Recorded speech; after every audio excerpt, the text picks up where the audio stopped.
Hello hi അസ്സാം വലൈക്കും. എന്താണ് എല്ലാവരും വിശേഷം? സുഖമല്ലേ? അപ്പം ഞാൻ ചായ കുടിക്കാൻ പോകണ്ട.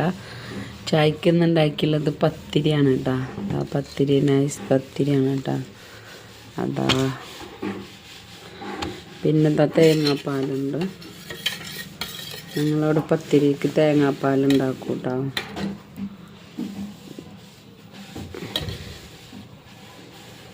അങ്ങനെ തേങ്ങാപ്പാൽ ഒഴിച്ചു. പിന്നെ കുക്കറിയിലാണ് കറി ഉണ്ടാക്കിയിരിക്കുന്നത്. കണ്ട മുട്ടക്കറിയാണ് കേട്ടോ ഉണ്ടാക്കിയത്.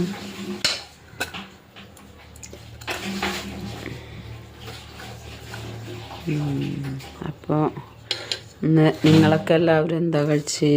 അതാ അപ്പോൾ പത്തിരി, മുട്ടക്കറി, തേങ്ങാപ്പാൽ, ചായ. അപ്പം ഞാൻ